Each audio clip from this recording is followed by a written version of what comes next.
세무사TV 시청자 여러분 안녕하십니까? 한국세무사회 세무사TV 원경희 회장의 주간브리핑 6번째를 찾아주셔서 감사드립니다. 주간브리핑을 애청해주시는 모든 시청자분들을 환영합니다. 갑자기 날씨가 추워졌습니다. 가을의 문턱에서 주간브리핑 첫 회 촬영을 시작한 지가 엊그제 같은데 벌써 완연한 가을입니다. 아침 저녁으로 일교차가 매우 큰데 시청자 여러분 모두 감기 조심하셔서 건강에 유의하시기 바랍니다. 오늘은 세종대왕 제위 26년에 내린 권농조서에 있는 성심적설로 주간브리핑을 시작합니다. 세종은 나라는 백성을 근본으로 삼고 백성은 먹는 것을 하늘로 삼는다면서 백성의 밥 문제 해결이 국가에서 가장 힘써야 할 일이라 강조하셨습니다. 여기서 세종대왕은 위에 있는 사람들이 성심으로 앞장서서 솔선해야 한다. 즉 성심적설이라 말씀하셨습니다. 세종실록에는 각자 자신의 마음을 다하여 백성들로 하여금 근본에 힘쓰도록 인도하는 자세가 곧 성심적설이라고 쓰여 있습니다. 결국 지도자가 정성스러운 마음으로 솔선수범하면 백성들도 맡은 일에 힘써 노력하며 따를 것이라는 세종대왕의 애민정신이 느껴지는 대목입니다. 지금도 그때의 지도자가 먼저 솔선수범하라고 명하시는 세종대왕의 음성이 제 귀에 생생하게 들리는 듯 합니다. 성심적설, 우리 세무사들도 이제 납세자에게 또 국민에게 이롭도록 최선을 다하면서 국민에게 봉사할 수 있도록 솔선수범하여야 국민들로부터 인정받고 또 존중받을 수 있다는 생각과 함께 모든 일에 회장이 먼저 솔선수범할 것을 다짐하고 있습니다. 우리 세무사들은 조세 분야에서 우수한 역량을 바탕으로 납세자들의 권익 보호를 위해 노력하는 국민의 멘토이자 조력자입니다. 국민을 위해 지난달 28일 한국세무사회는 국민권익위원회와 국민권익보호를 위한 업무협조 체계 구축을 위해 업무협약을 체결했습니다.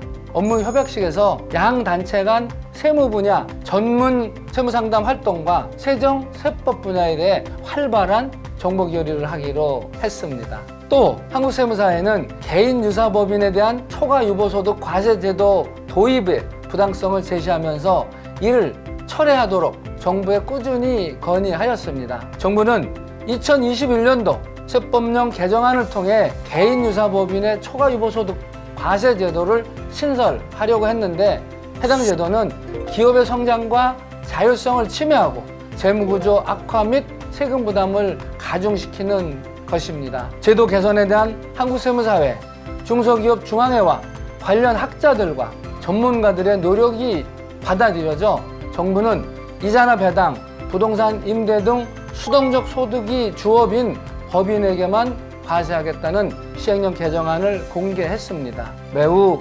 고무적인 일입니다. 이 시행령 안대로 개정이 이루어진다면 연구개발에 목적을 둔 기업이나 벤처기업 등이 활발한 투자를 통해 신나게 일할 수 있을 것입니다. 기업이 살아야 나라 경제도 살아날 수 있는 그런 숨통이 트이는 법이니까요. 앞으로도 한국세무사회는 국민의 권익을 위해 또 경제에 활력을 주는 기업들이 마음 놓고 사업을 할 수 있도록 하기 위해 최선을 다해 뛰겠습니다. 마음을 다하여 솔선수범하는 세종대왕의 성심적설의 자세로 국민에게 봉사하겠습니다.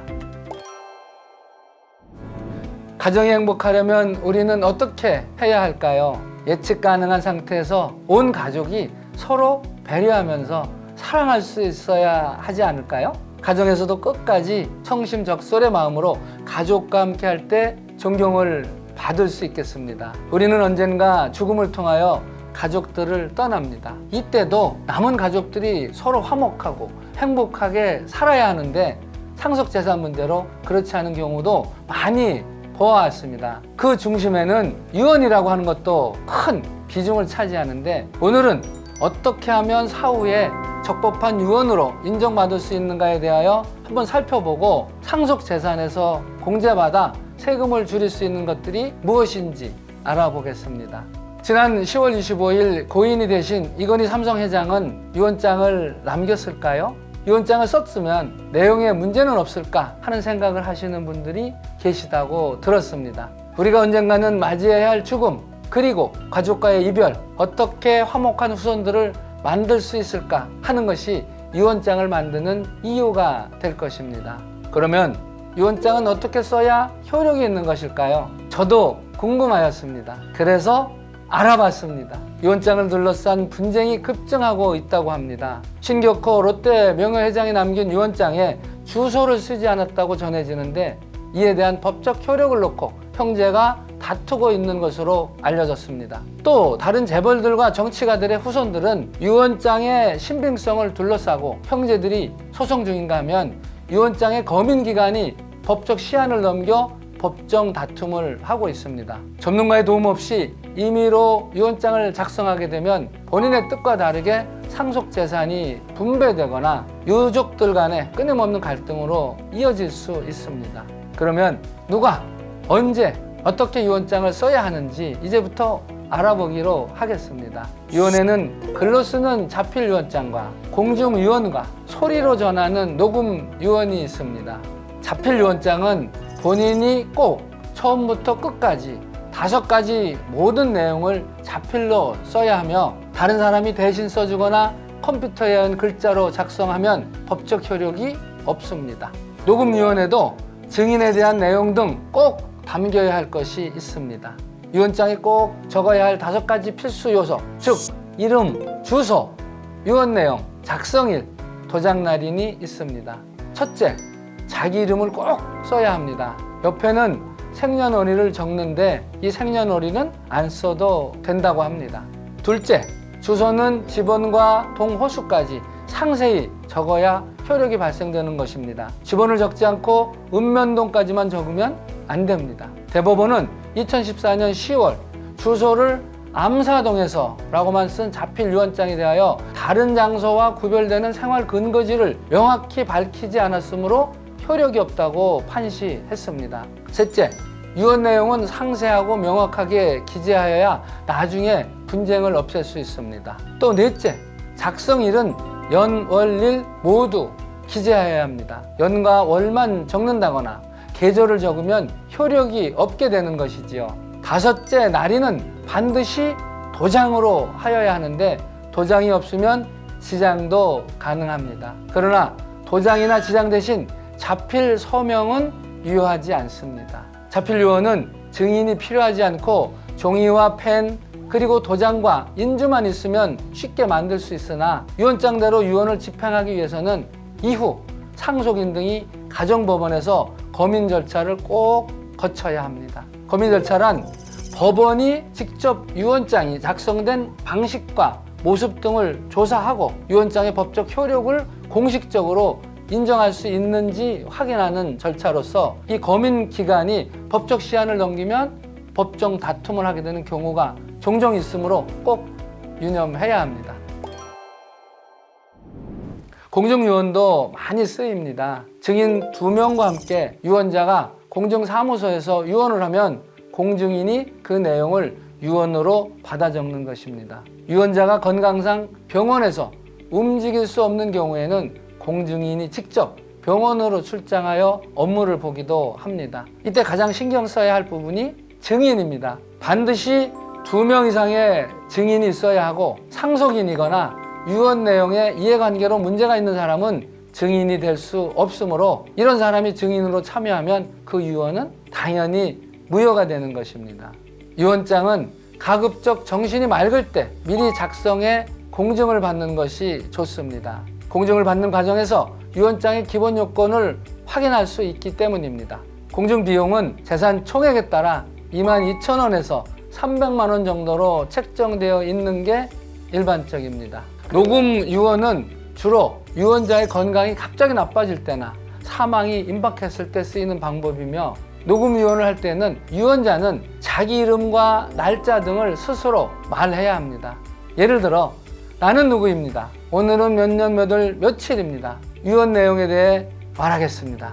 라는 내용을 직접 유언해야 합니다. 녹음 유언에서도 증인이 한 명 이상이 꼭 필요한데 유언을 녹음할 때 증인의 목소리도 함께 녹음돼야 합니다. 예를 들어 나는 증인으로서 누구이며 유언자의 유언이 정확하다는 것을 내가 이 자리에서 증명합니다 라는 내용의 증인의 목소리가 같이 녹음되어야 합니다. 이때에도 증인은 공정유언에서와 마찬가지로 유언에 대한 이해관계가 없는 사람이어야 합니다. 이 녹음 유언도 자필 유언처럼 가정법원의 검인 절차를 거쳐야 하는 것은 똑같습니다. 피상속인이 사망한 후 상속 재산을 분배하는데 상속인 자녀들이 상속을 전혀 받지 못하는 것을 보호하기 위해서 유리분 제도가 있습니다. 유류분이라 함은 상속인이 받을 수 있는 최소한의 유산 비율을 말하는 것으로서 민법상 유류분은 상속이 시작될 때 고인이 갖고 있던 재산과 시기에 상관없이 생전에 상속인, 즉 배우자, 자녀 등에게 증여된 재산, 그리고 사망하기 1년 이내에 제3자에게 증여된 재산을 기반으로 계산하도록 되어 있습니다. 따라서 고인이 사망하기 1년 이전에 모든 재산을 배우자나 자녀 이외에게 기부하겠다는 등의 그런 계약과 함께 유언 대용 신탁에 재산을 맡기면 유류분 산정 대상에 포함되지 않는다는 법원의 판결 내용에 따라 유류분 제도를 피해갈 수도 있을 것입니다. 이러한 유언 대용 신탁 제도는 피상속인의 뜻을 충분히 살리고 재정권의 침해를 줄일 수 있는 제도로서 부동산, 현금, 주식 등 다양한 자산을 유지하고 증식시킬 수 있어 향후 미성년자인 자녀에게 자산을 물려주려는 자산가들이 유언 대용 신탁 제도를 적극 활용할 것으로 보입니다. 이상으로 법적으로 완벽하게 유언장 작성하는 법과 상속 유리분 제도에 대해서 알아보았습니다. 재산을 상속해주는 경우에는 장기적인 상속 계획을 세울 필요가 있습니다. 부동산 가액은 큰데 현금을 많이 보유하지 않고 상속인이 사망한 경우 상속받은 부동산을 어쩔 수 없이 처분해서 상속세를 납부하는 경우가 발생할 수 있습니다. 따라서 부동산 외에도 현금 등 금융자산을 보유할 필요가 있습니다. 금융자산에 대하여는 20%를 최대 2억 원까지 공제받을 수 있습니다. 일반적으로 배우자 공제는 상속재산을 분할한 경우 법정 상속받는 금액에 따라 최소 5억 원에서 최대 30억 원까지 공제할 수 있고 기타 자녀 수가 적은 경우에는 일괄공제 5억 원으로 공제받는 것이 유리합니다. 가업상속 공제는 최대 200억 원이나 장기 가업상속 시 500억 원까지 공제합니다. 또한 은행융자나 전세보증금 등 입증 가능한 부채는 상속 재산에서 차감하게 됩니다. 상속세 신고를 기한 내에 자진 신고하는 경우에는 산출세액의 3%를 신고세액 공제를 하게 됩니다. 기타 더 자세한 것은 조세 전문가이자 경제 전문가인 세무사에게 문의하시면 상세히 알려드립니다. 그러면 원경희 회장의 주간 브리핑 그 6번째를 이제 마치겠습니다. 다음 시간에는 더 좋은 소식을 들고 찾아뵙겠습니다. 감사합니다. 그리고 사랑합니다.